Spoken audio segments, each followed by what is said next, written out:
It's 2006 FIFA World Cup. Germany-Argentina penalty shootout. It's penalties to decide. The goalkeeper stares down the shooter. 12 years away, the crowd is dead silent.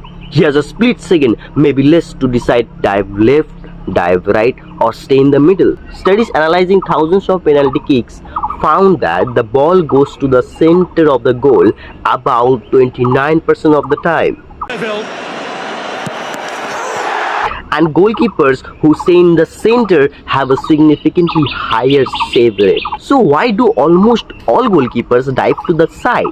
Because standing still feels like doing nothing, and doing nothing even when it's the right call feels like failure. This phenomenon has a name: action bias. It's our deep psychological tendency to favor action over inaction, even when doing nothing is objectively the better choice. Psychologist authors Michael Burley and Ilana Ritov studied 286 penalty kicks and found goalkeepers stayed in the center only 6% of the time, despite it being statistically the smartest move. When they asked goalkeepers why, the answer was almost always the same: if I stand and they score, I look like an idiot. If I dive and they score, at least I tried, na? Let that sink in.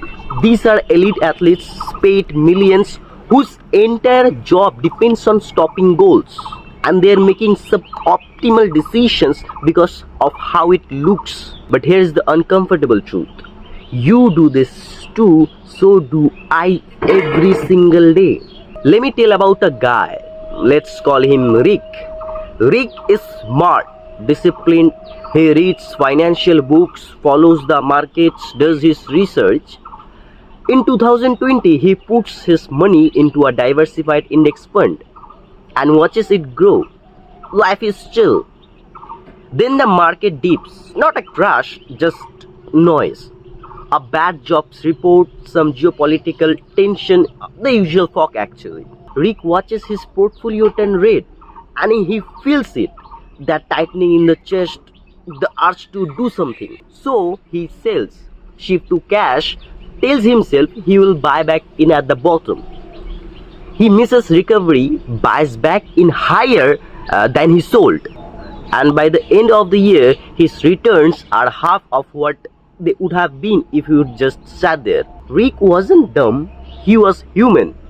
Behavioral economists call this churning, the tendency to trade too much because inaction feels like complacency. Studies show that the more frequently people trade their portfolios, the worse their returns. The best investors on average are the ones who do the least.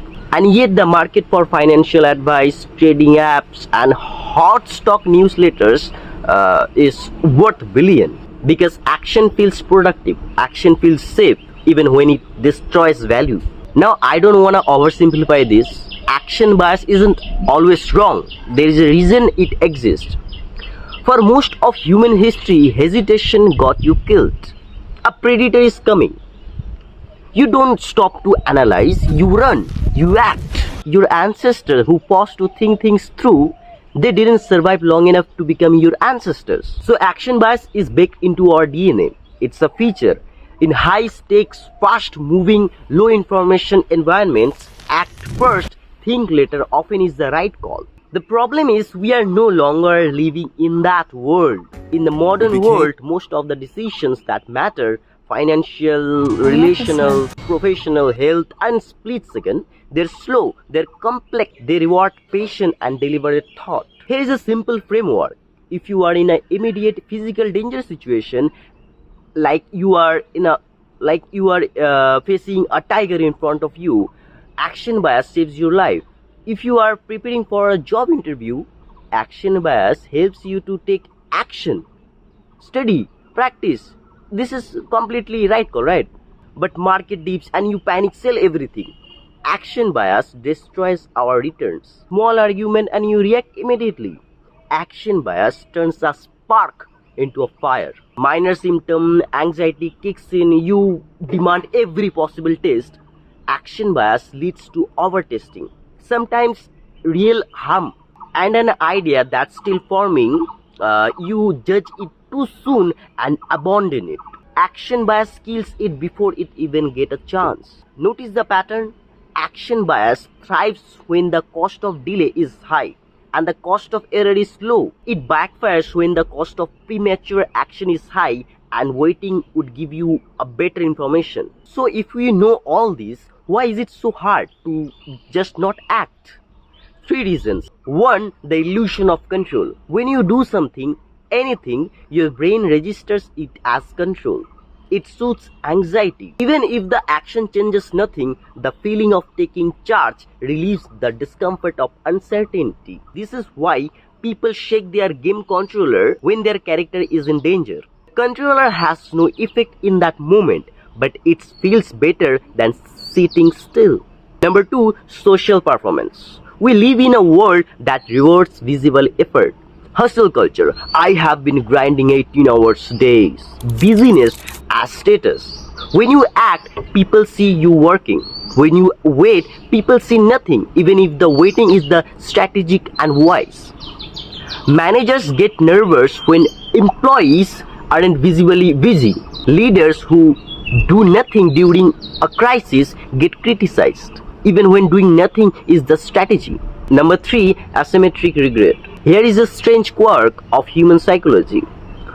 We feel the regret of not acting more intensely than the regret of acting and failing. If you buy a stock and lose money, it hurts. But if you don't buy and it went up, the pain is often sharper. This is why people keep buying lottery tickets, keep checking their ex's Instagram, keep opening emails at midnight. The fear of missing out feels worse than the cost of the action itself. So what do you actually do with this? Number 1, create a do nothing default. Before any significant decisions, build a mandatory waiting period. 24 hours for reactive masses, a week before making financial moves, a month before quitting your job in a moment of frustration. The waiting period is not passive, it's the decision you are choosing to not act yet. Number 2, ask, what is my reason for acting now? Not should I act, but specifically, why now? If the honest answer is because I feel uncomfortable or because I feel like I should be doing something, that's a red flag. Discomfort is not a timetable. Number 3, reframe action as a choice. This one's subtle but powerful. The goalkeeper who stayed in the center performed better. But to do that, they had to mentally reframe staying still as an active strategic choice, not as passivity, not as cowardice. When you decide not to respond to a toxic comment, that's a decision. When you hold your portfolio through a dip, that's a decision. Call it what it is. Number 4, track outcomes, not efforts. Most of us measure ourselves by activity. How many emails did I send? How many hours did I work? How much did I hustle? Start measuring outcomes instead. Did the situation improve? Did my decision lead to a better result? Over time, this shifts your identity from person who acts to person who gets good results. Sometimes those overlap, often they don't actually. Number 5, find the cost of action. Every action has a cost. Time, money, attention, relationships, options. We are trained to see the cost of inaction. Start equally weighing the cost of action. What does doing this take away? Here's what I think is the deepest irony of action bias. The person most prone to it, the most driven, ambitious, high-achieving people are the ones for whom it causes the most damage. Because the higher the stakes, the more complex the situation, the more you need patience. And the more it feels like you should be doing something. The best investors don't trade. The best leaders often wait before speaking. The best therapists sit in silence. The best doctors know when not to prescribe. Mastery in many domains is learning to recognize the moment when the bravest, most skillful thing you can do is nothing. So next time you feel that itch, that restless, uncomfortable urge to do something, Pause. Ask yourself, is the action serving the goals or just it serving my action? Because sometimes the move is to dive and sometimes the move is to stand in the center of the goal, arms wide and trust the stillness. The goalkeeper who learned that became a legend. The ones who never learned, they're still diving into corners, hoping their effort looks like competence. Don't be that goalkeeper.